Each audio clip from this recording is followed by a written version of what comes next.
Welcome to आपके अपने YouTube channel पे। आज का न्यू टॉपिक है आरटी 2011। इसको मैं आपको क्लास में याद करवा दूंगी, इतना मैं गारंटी साथ कहती हूँ। आपने आरटी 2009 को बहुत अच्छा रेस्पॉन्स दिया, इसके लिए बहुत बहुत धन्यवाद। जिन्होंने नहीं देखा है वो आरटी 2009 अवश्य देख ले। चलिए स्टार्ट करते हैं। जो क्रिकेट प्रेमी होते हैं उसको 2011 का वर्ल्ड कप याद आ जाता है। तो उसमें क्या होता है कि धोनी ने छक्का लगाया था, तो उसमें सचिन को दोनों कंधे पे बिठा के पूरे मैदान में मार्च किया था। तो इसको कैसे याद करेंगे? दोनों, क्या बोला मैंने? दोनों, दोनों कंधे पे उठा के मार्च किया था। कहाँ किया था? मैदान में। तो इसको अधिसूचित कब किया गया? 29 मार्च 2011 को। और इसकी जो खबर है वो अगले ही दिन प्रकाशित हो गई, अखबार में प्रकाशित हो गई। तो इसका प्रकाशन कब हुआ? 30 मार्च 2011 को। इसमें कितने भाग होते हैं? 10। और नियम कितने होते हैं? 29। आरटी 2011 की फुल फॉर्म पूछी जाती है तो इसकी फुल फॉर्म है राजस्थान निःशुल्क और अनिवार्य बाल शिक्षा का अधिकार अधिनियम। पहले आएगा निःशुल्क और बाद में आएगा अनिवार्य। एग्जामिनर क्या करता है? पहले अनिवार्य को लिख देता है, फिर बाद में लिखता है निःशुल्क। तो अपने को ध्यान रखना है, क्या ध्यान रखना है? राजस्थान निःशुल्क और अनिवार्य बाल शिक्षा का अधिकार नियम कब बना? 2011 को। जब उन्होंने मैच खेला तो उनको एक पल में क्या लग गया था कि मैच जीत जाएंगे। तो इसका क्या होगा? एक पल, एक पल। यानी ये नियमावली कब लागू होगी? 1 अप्रैल 2011 को। हो गया याद? अध्याय 1 में प्रारंभिक भूमिका, जिसमें कौन-कौन सी धारा या नियम आता है? 1 और 2। 1 में क्या दिया गया है? संक्षिप्त नाम, प्रचार और प्रारंभ। कुछ भी अपनी योजना बनाते हैं या घर में कुछ भी काम करते हैं या कुछ बच्चा जन्म भी होता है तो उसका सबसे पहले क्या रखा जाता है? नाम। तो इसमें जो आरटी 2011 है, तो उसका संक्षिप्त नाम तो क्या रखा गया? आरटी 2011। कब प्रारंभ हुई? 29 मार्च 2011 को।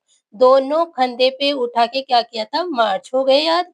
और ये कहाँ पर प्रचार किया गया? संपूर्ण भारत में। ठीक है। नियम 2 में क्या दिया गया है? परिभाषाएं। अब इसको कैसे याद करेंगे? मैं आपसे पूछती हूँ परिभाषाएं दो, परिभाषा दो। मैं पूछ रही हूँ ना आपसे, क्या दो? परिभाषा दो। तो 2 में क्या बताया गया है? परिभाषा। अब इसमें किस-किस की परिभाषाएँ दी जाती है? अधिनियम आरटी 2009 की, लोक प्रारंभिक शिक्षा अधिकारी की, आंगनबाड़ी की और निःशक्त बालक कार्यकारी समिति की, उच्च प्राथमिक स्कूल की, जिला प्राथमिक शिक्षा अधिकारी की, निदेशक प्रारंभिक शिक्षा की, एसएमसी की, प्राथमिक विद्यालय की, विद्यालय मानचित्रण की, राजस्थान प्राथमिक शिक्षा परिषद की, छात्र संचित अभिलेख की और आयुक्त निदेशक सर्व शिक्षा अभियान की। इनको आप एक बार सरसरी नज़र से देख लेना। एग्जामिनर में इनमें से कुछ भी परिभाषा पूछेगा तो उसके पीछे परिभाषा ज़रूर जुड़ेगा। तो उससे संबंधित अगर परिभाषा पूछेंगे तो अपने को किसमें बताना है? नियम 2 में। भाग 2 में क्या है? विद्यालय प्रबंध समिति। इसमें कौन-कौन सी नियम आते हैं? 3, 4, 5। अब नियम 3, इसमें क्या है? विद्यालय प्रबंध समिति की संरचना और कृत्य। अब इसको आप कैसे याद रखोगे? एसएमसी। विद्यालय प्रबंधन समिति को इंग्लिश में क्या बोलते हैं? एसएमसी। अब इसको गौर करके देखो, ये एम कैसे दिख रहा है अपने को? 3 की तरह। कैसे दिखता है? 3 की तरह। तो एम आएगा, यानी ये उल्टा 3 की तरह दिख रहा है, तो ये किसमें रखेंगे अपन? नियम 3 में। अब इसमें क्या-क्या होते हैं? प्रत्येक स्कूल में एक एसएमसी होगा, उसका 2 वर्ष में पुनर्गठन होगा। इसमें सदस्य कौन-कौन होंगे? अध्ययनरत जो बच्चे हैं उनके माता-पिता, समस्त अध्यापक, वार्ड मेंबर। प्रत्येक 3 माह में इसकी एक बैठक अवश्य होगी। अब अमावस्या को कैसे याद करेंगे? जो भी गाँव की महिलाएँ होती हैं उसको 14 माह तो हमेशा याद रहती है, वो उसको बिल्कुल भी नहीं भूलते हैं। तो अपने को कैसे याद रखना है? अमावस्या, यानी एसएमसी की बैठक कब होती है? अमावस्या को। आपके दिमाग में वो बात कनेक्ट हो जाएगी 14 अमावस्या की। तो एसएमसी की जो बैठक होती है कब होती है? अमावस्या को। इसके कार्य क्या-क्या होते हैं? जागरूकता, शिक्षकों की उपस्थिति, मिड डे मील, माता-पिता को जानकारी देना, आवश्यकता का पता लगाना। ट्यूशन पर प्रतिबंध धारा 28 ये अपन ने आरटी 2009 में भी पढ़ा था। गैर शैक्षणिक कार्य प्रतिबंध और बच्चों के शोषण को रोकना और धनराशि का ऑर्डर, वार्षिक ऑर्डर देना, ये सब कार्य किसके हैं? एसएमसी के। नियम 4 में क्या है कि जो एसएमसी के अधिकारी होते हैं वो कैसे होते हैं? कामचोर। कैसे होते हैं? कामचोर। कैसे होते हैं? कामचोर। चोर से लेंगे 4 और काम से लेंगे कार्यकारी समिति। हो गया याद? तो नियम 4 में क्या दिया हुआ है? विद्यालय प्रबंध समिति की कार्यकारी समिति। अपने को क्या याद रखना है? कामचोर। चोर से हो जाएगा 4, काम से होगा कार्यकारी समिति। इसमें 16 सदस्य होते हैं, 50% महिला होती है, गणपुत्री कितनी होती है? 1/3। सदस्य सचिव कौन होता है? Head master. एक अध्यापक होता है। प्राथमिकता किसको दी जाती है? महिला को। वार्ड मेंबर होते हैं। 11 अभिभावक होते हैं, उसी में से अध्यक्ष बनाया जाता है, उसी में से उपाध्यक्ष बनाए जाते हैं। एक छात्र होता है और एक शिक्षाविद होता है जिसको मनोनीत कैसे करते हैं? विधायक द्वारा। अब देखिए नियम 5 को याद करते हैं पंचवर्षीय योजना से। हालाँकि पंचवर्षीय योजना में दो आरटी 2011 का कोई लेना-देना नहीं होता है, लेकिन अपने को याद करने के लिए क्या रख देते हैं यहाँ पर पंचवर्षीय योजना। पंच से हो जाएगी 5 और वर्षीय योजना से हो जाएगी योजना। तो नियम 5 में क्या दिया हुआ है? विद्यालय विकास योजना तैयार करना। अब इसमें क्या-क्या होता है? 3 वर्षीय योजना, 3 वर्षीय उपयोजना जिसमें हस्ताक्षर कौन-कौन करते हैं? अध्यक्ष करते हैं, उपाध्यक्ष करते हैं और सचिव करते हैं। अब है भाग 3, 3 को इंग्लिश में क्या बोलते हैं? 3 को फ्री यानी 3 किसमें बदल देंगे? फ्री यानी निःशुल्क और अनिवार्य शिक्षा का अधिकार। भाग 3 में क्या दिया गया है? निःशुल्क और अनिवार्य शिक्षा का अधिकार, जिसमें नियम कौन-सा आता है? 6। अब इसको कैसे याद करेंगे? छक्का छुड़ाने के लिए, छक्का लगाने के लिए क्या चाहिए? विशेष प्रशिक्षण। छक्का 6 से 6 और छक्का छुड़ाने के लिए क्या चाहिए? विशेष प्रशिक्षण।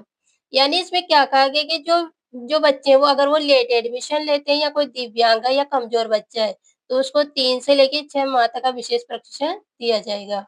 भाग 4 में क्या दिया गया है? राज्य सरकार व स्थानीय प्राधिकारी के कर्तव्य व उत्तरदायित्व। इसमें कौन-कौन सी धाराएँ आती हैं? नियम आते हैं 7, 8 और 9।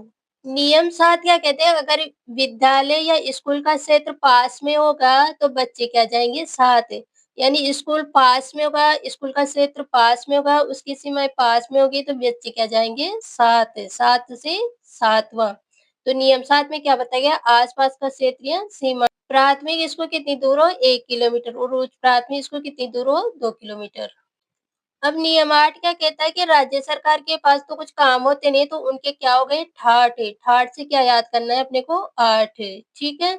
अब इसके नियम में क्या कहते हैं? राज्य सरकार और स्थानीय प्राधिकारी के उत्तरदायित्व। तो अपने को याद कैसे करना है? राज्य सरकार के हो गए ठाट, ठाट से यानी 8। फिर क्या-क्या उत्तरदायित्व दिए गए? प्रत्येक विद्यार्थी को निःशुल्क पाठ्य सामग्री दिलाना।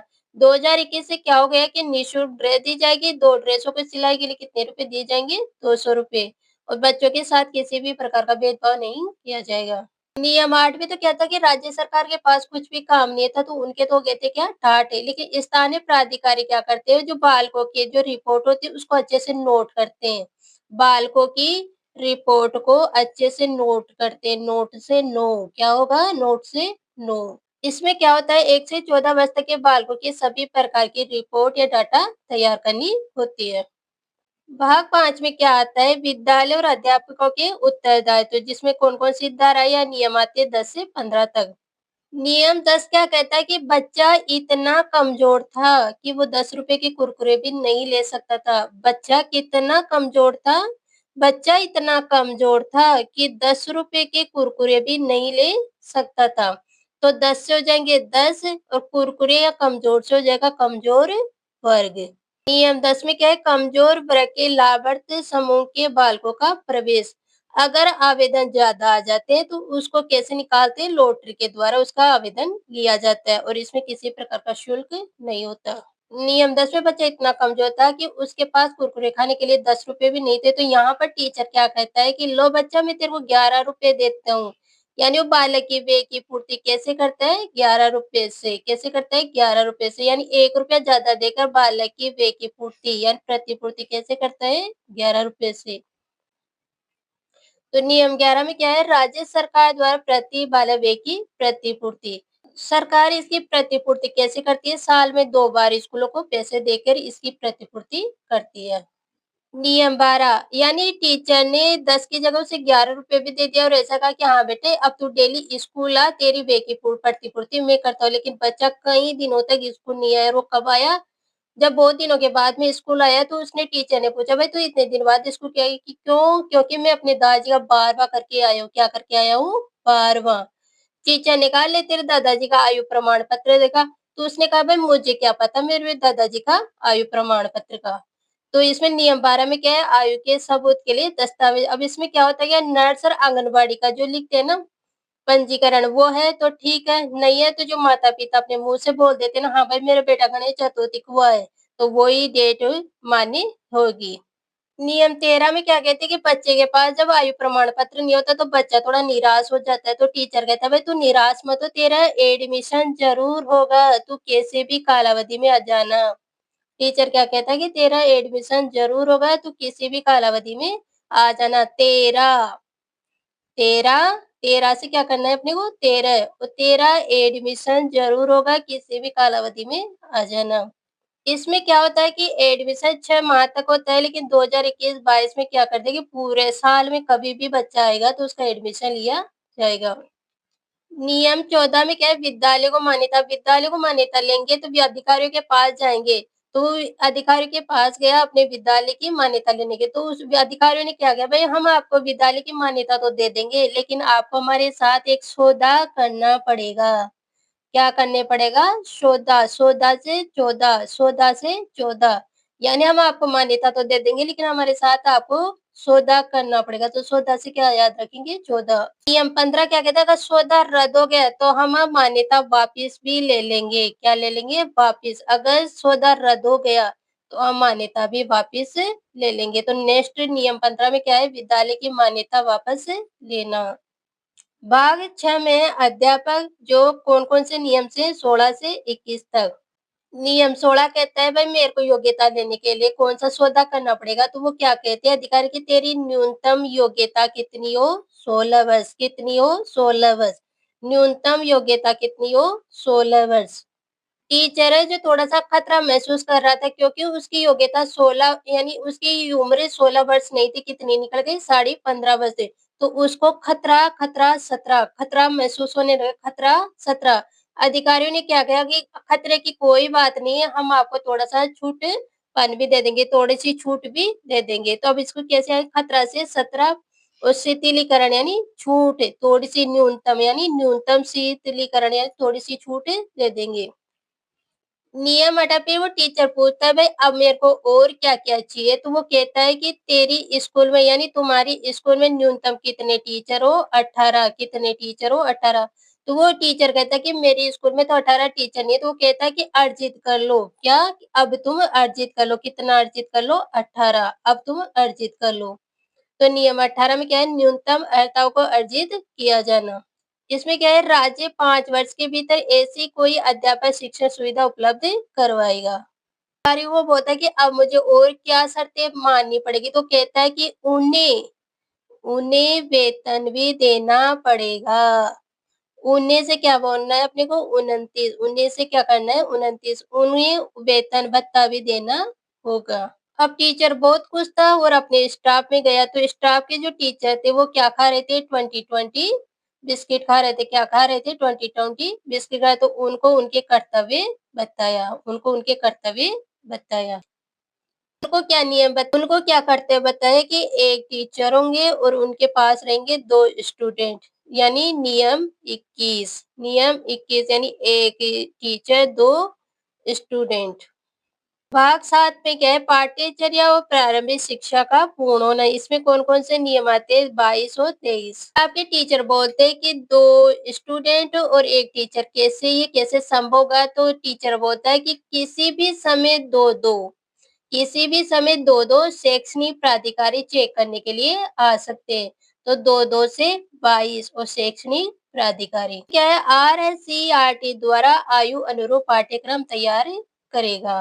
अगर सब सही हुआ तो जो अधिकारी आएँगे वो आपको 2-3 सर्टिफ़िकेट भी देके जाएँगे। 2-3 सर्टिफ़िकेट भी देके जाएँगे। तो नियम 23 में क्या है प्रमाण पत्र प्रदान करना।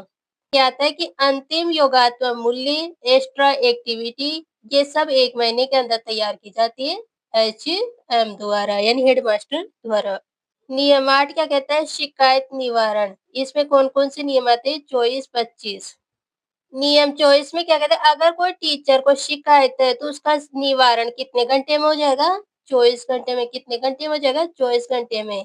तो नियम 24 क्या कहते हैं अध्यापकों के लिए शिकायत निवारण तंत्र। 2 स्तर पर होते हैं, एक ब्लॉक स्तर पर, एक जिला स्तर पे। ब्लॉक स्तर पे कौन-कौन से होते हैं? डीबीओ, बीईओ और अपर बीईओ। तो जिला स्तर पर कौन-कौन से होते हैं? मुख्य कार्यकारी अधिकारी और जिला परिषद।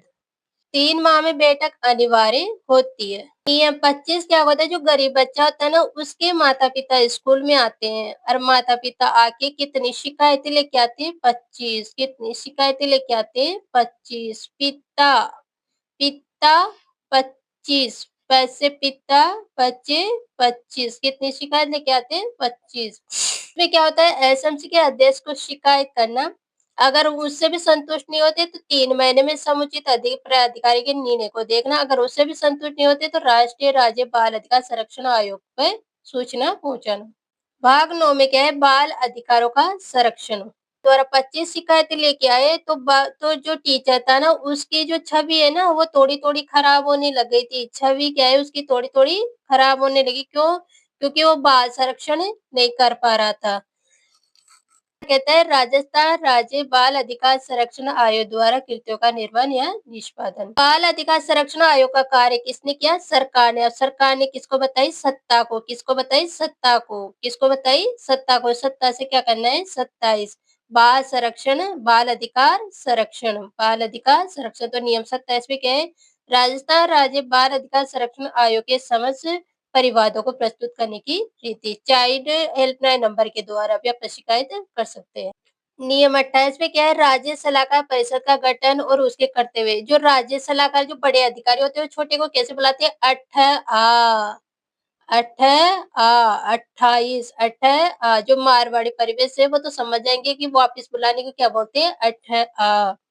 तो बड़े अधिकारी छोटे को कैसे बुलाते हैं? यानी 28। तो 28 नियम में क्या है? राज्य सलाहकार परिषद का गठन और उसके कर्तव्य। और इसमें क्या-क्या होता है? इसमें एक अध्यक्ष होता है, 14 सदस्य होते हैं, कुल कितने हो गए? 15 सदस्य। पदेन अध्यक्ष कौन होता है? शिक्षा मंत्री, वेरी इंपॉर्टेंट है, वहाँ कंफ्यूज हो जाएंगे तो अच्छी तरह याद रखना। पदेन अध्यक्ष कौन होता है? शिक्षा मंत्री। तो इन सदस्य कौन-कौन से होते हैं? एससी, एसटी और अल्पसंख्यक।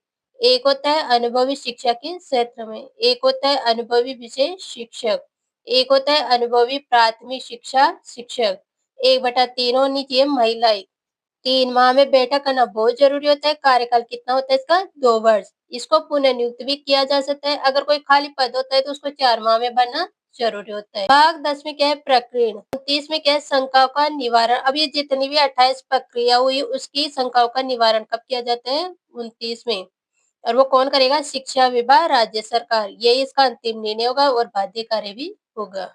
प्लीज चैनल को लाइक, शेयर और सब्सक्राइब करें। Thank you.